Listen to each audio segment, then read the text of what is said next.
Good morning students. నేను మీ Ganesh sir. ఈ question చూసినట్టయితే relation between sides and angles. Find BC. BC A:AB CA sides ratio అడిగాడు.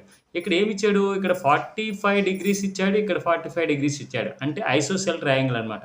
2 angles ఈక్వల్గా అయితే అండ్ రైట్ యాంగిల్ ఇచ్చాడు కాబట్టి ఐసోసెల్ రైట్ యాంగిల్ ట్రయాంగిల్ అవుతుంది.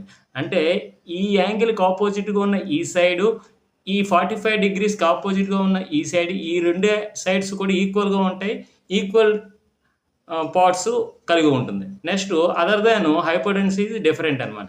ఇప్పుడు ఈ విధంగా ఉంటే ఏం చేయాలి? ఇప్పుడు బీసీ కావాలి మనకు. ఫస్ట్ బీసీ కావాలంటే బీసీకి ఆపోజిట్గా ఉన్న యాంగిల్ 45 కాబట్టి sin 45 ఈస్టు ఏబీ కావాలి. ఏబీ కావాలంటే ఏబీకి ఆపోజిట్గా ఎంత యాంగిల్ ఉంది? 45 డిగ్రీస్ కాబట్టి ఇది కూడా sin 45 ఈస్టు. ఇప్పుడు మనకి సిఏ కావాలి. సిఏకి ఆపోజిట్గా ఎంత యాంగిల్ ఉంది?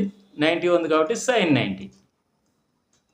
That equal to sin 45 value 1/√2 is sin 45 value 1/√2 is sin 90 value 1. అప్పుడు ఇప్పుడు ఎవ్రీ టర్మ్ అంటే ఇదో టర్మ్, ఇదో టర్మ్, ఇదో టర్మ్, ప్రతి టర్మ్ని √2తో మల్టిప్లై చేసాం అనుకోండి, అప్పుడు ఇది 1 అవుతుంది. ఇది √2తో మల్టిప్లై చేసినట్టయితే ఇది 1 అవుతుంది.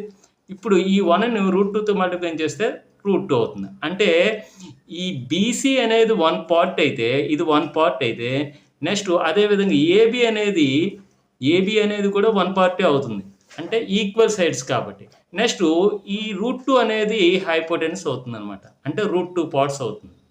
ఓకే, అంటే మనకి ఇచ్చినటువంటి ఐసోసెల్ రైట్ యాంగిల్ ట్రయాంగిల్లో ఉన్నటువంటి సైడ్స్ రేషియో అనేది 1:1:√2 రేషియోలో ఉంటుంది. ఓకే.